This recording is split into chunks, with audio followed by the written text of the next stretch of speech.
తెలుగు రాష్ట్ర ప్రజలందరికీ సంక్రాంతి శుభాకాంక్షలు. హాయ్ ఫ్రెండ్స్, ఎలా ఉన్నారు? నేనైతే చాలా బాగున్నాను. మీరు కూడా బాగుండాలి. ఈ సంక్రాంతి శుభ సందర్భంలో అందరూ కూడా బాగుండాలి, అందరూ సుఖ సంతోషాలతో ఉండాలని కోరుకుంటున్నాను.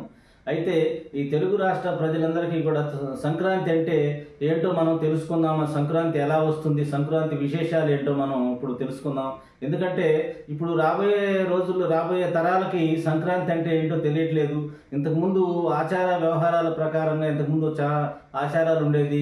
సంక్రాంతి అంటే మరి హరిదాసులు వచ్చేవాళ్ళు, చాలా కోలాహలంగా గ్రామసీమల్లో కోలాహలంగా ఉండేది. మరి ఆ విషయాలన్నీ మనం ఒకసారి తెలుసుకుందాం. ఎందుకంటే ఇప్పుడు మనం ఇలా తెలియపరచకపోతే రాబోయే తరాలకి మనకి ఇంకా పుస్తకాలు చదువుకోవడానికి పరిమితం అవుతుంది తప్పితే మరి సంక్రాంతి ఏంటి, ఆచార వ్యవహారాలు ఏంటి, మన పూర్వీకులు ఎలా చేసుకునేవాళ్ళు, అసలు ఎలా వస్తుంది ఈ సంక్రాంతి అనే విషయాలు మనం ఇప్పుడు తెలుసుకుందాం. తెలుగు రాష్ట్రాలతో పాటు ఇతర రాష్ట్రాల్లో కూడా మకర సంక్రాంతి పండుగను పొంగల్ అంటారు. మకర సంక్రాంతి పండుగను పొంగల్ అని పిలుస్తారనమాట. ఆంధ్రప్రదేశ్లో మరీ ముఖ్యంగా కోనసీమలో సంక్రాంతి వస్తుందంటే చాలు రంగురంగుల ముగ్గులు వేస్తారు. కోనసీమలో మరి సంక్రాంతి వస్తుందంటే రంగురంగుల ముగ్గులు వేస్తారు. వాటి మధ్యలో ముగ్గుల మధ్యలో గొబ్బిళ్ళు పెడతారనమాట. పూలు, తర్వాత రకరకాల రంగులు చల్లుతారనమాట ముగ్గుల్లో. అలాగే కోడి పందాలు కూడా వేస్తారు. సంక్రాంతి వచ్చిందంటే స్పెషల్ ఏంటంటే గ్రామాల్లో కోడి పందాలు వేయటం అనేది ఎప్పటి నుంచో వచ్చే ఆనవాయితీ అనమాట. అలాగే కొత్త అల్లుళ్ళు వస్తారు. అల్లుల్ని, మనకి కొత్తగా వచ్చే అల్లుల్ని మరి అందరూ కూడా ఇన్వైట్ చేస్తారు, ఆహ్వానిస్తారన్నమాట. కూతుర్ని, అల్లుల్ని ఇంటికి ఆహ్వానించి వాళ్ళకి రకరకాలైన పిండి వంటలు వండుతారనమాట.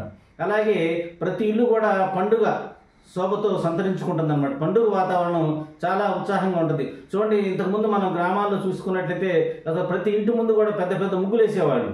మరి హరిదాసులు పండుగ వస్తుందంటే 10 రోజుల ముందే హరిదాసులు వచ్చేవాళ్ళు, గంగిరెద్దులు వాళ్ళు వచ్చేవాళ్ళు. ఇలా రకరకాలుగా ఎంతో కోలాహలంగా పిండి వంటలతో చాలా సంతోషంగా రైతులు జరుపుకునేదన్నమాట. ఈ సమయంలో రైతులకి పంట కూడా చేతికి అందుతుంది అనమాట. అందుకనే ఇది రైతుల పండుగ అంటారనమాట. ఈ సమయంలో పంట కూడా చేతికి వస్తుందన్నమాట.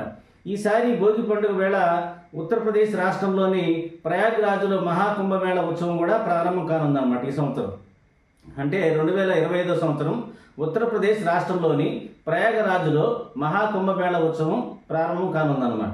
కాబట్టి ఈ పండుగ చాలా శోభాయమానంగా జరుగుతుందన్నమాట. సంక్రాంతి పండుగలో పల్లెటూళ్ళన్నీ కూడా, ఈ సంక్రాంతి పండుగ వచ్చిందంటే చాలు పల్లెటూళ్ళన్నీ కూడా కలకలలాడుతుంటాయండి. అసలు ఎంత బాగుంటుందో పల్లెటూళ్ళు. అందుకనే గ్రామాల నుంచి, సిటీల నుంచి కూడా చాలామంది సంక్రాంతికి 1-2 రోజుల ముందే మరి అందరూ కూడా సిటీలు ఎక్కడున్నా సరే, ఏ ప్రాంతంలో ఉన్నా సరే అందరూ కూడా పల్లెటూళ్ళకు చేరుకొని ఎంతో ఉత్సాహంగా హిందువులందరూ కూడా చాలా సంతోషంగా జరుపుకునే పండుగ అన్నమాట ఇది. సూర్యుడు ఎలా వస్తుందంటే, సూర్యుడు మకర రాశిలోకి ప్రవేశించే సమయంలో మకర సంక్రాంతి పండుగ ప్రారంభమవుతుందన్నమాట. సూర్యుడు మకర రాశిలోకి ప్రవేశించే సమయంలో ఈ మకర సంక్రాంతి అనేది ప్రారంభమవుతుందన్నమాట. కాబట్టి ఈ మకర సంక్రాంతి గురించి మరిన్ని ఆసక్తికరమైన విషయాలు మనం ఇప్పుడు తెలుసుకుందాం. సంక్రాంతి విశిష్టత గురించి మనం ఇప్పుడు తెలుసుకుందాం. సంక్రాంతి 3 రోజుల పండుగ. అయితే మొదటి రోజున ఏమని పిలుస్తామంటే భోగి అని పిలుస్తాం. ఈ భోగి రోజు అందరూ కూడా తలస్నానాలు చేసి భోగి మంటలు వేస్తారు. తెల్లవారుజామునే భోగి మంటలు వేస్తారు. పల్లెటూరులో మనం చాలా కోలాహలంగా జరుగుతుంది అనమాట. తెల్లవారుజామునే భోగి మంటలు వేస్తారనమాట. అలాగే తర్వాత మరుసటి రోజున సంక్రాంతి జరుపుకుంటాం. సంక్రాంతి 2వ రోజు సంక్రాంతి అనమాట. ఇది మకర సంక్రాంతి పుణ్యదినం అనమాట. అందువల్ల ఈరోజు యథాశక్తి దాన ధర్మాలు అందరూ కూడా చేస్తారన్నమాట. సంక్రాంతి రోజు అందరూ కూడా దాన ధర్మాలు చేస్తారనమాట. అలా దాన ధర్మాలు చేయడం వల్ల మనం గతంలో ఉన్న ఏదైనా దరిద్రాలు ఉన్నా, లేకపోతే మనకి ఏదైనా దోషాలున్నా తొలగిపోతాయి అని చెప్పి స్త్రీలు కూడా ఏం చేస్తారంటే పూలు, పసుపు, కుంకుమ, పండ్లు మొదలైనవన్నీ కూడా దానం చేయటం వల్ల వాళ్ళకి సకల సంపదలు వస్తాయని చెప్పి ఒక నమ్మకంతో అందరూ కూడా ఆ రోజు దాన ధర్మాలు చేస్తారు. అలాగే పిండి వంటలు వండుకుంటారు అనమాట. అలాగే 3వ రోజు కనుమ అనమాట. కనుమ రోజు రైతులందరూ కూడా రైతులందరికీ కూడా అత్యంత ప్రీతిపాత్రమైంది అనమాట ఈ కనుమ అనేది. ఎందుకంటే ఈ కనుమ రోజు అందరూ కూడా, ప్రతి ఒక్కరూ కూడా మరి రైతులందరూ కూడా పశువులకి పూజ చేస్తారు.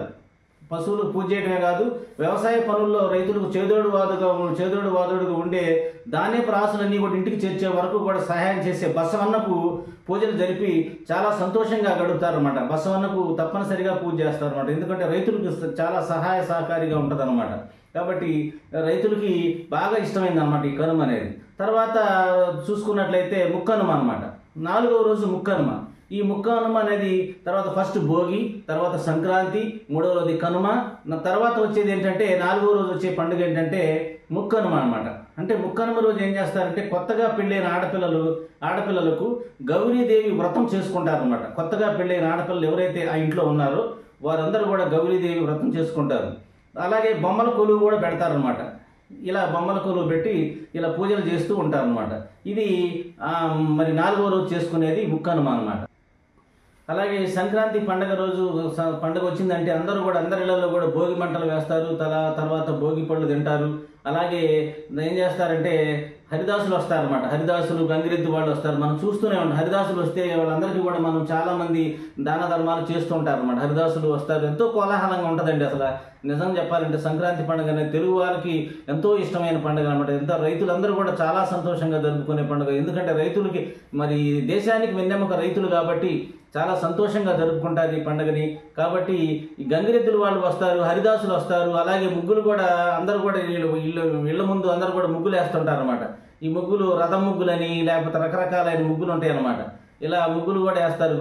ముగ్గులతో పాటు గొబ్బెమ్మలు పెడతారు. ఇలా రకరకాలుగా చేసి పిండి వంటలు వండుకొని చాలా కోలాహలంగా జరుపుకుంటారు అనమాట. కాబట్టి మీరందరూ కూడా ఈ విషయాలన్నీ గ్రహించి ప్రతి ఒక్కరూ కూడా మరి ఈ సంక్రాంతి పండుగను అందరూ కూడా కోలాహలంగా సంతోషంగా జరుపుకోవాలని, అందరూ కూడా సుఖశాంతులతో వర్ధిల్లాలని, సుఖశాంతులతో ఉండి రాబోయే రోజుల్లో మీరు అనేకమైన విజయాలు సాధించాలని, మీరందరూ కూడా క్షేమంగా ఉండాలని మరి తెలుగు రాష్ట్ర ప్రజలందరినీ కూడా కోరుతూ మీ అందరికీ సంక్రాంతి శుభాకాంక్షలు తెలియజేస్తున్నాను.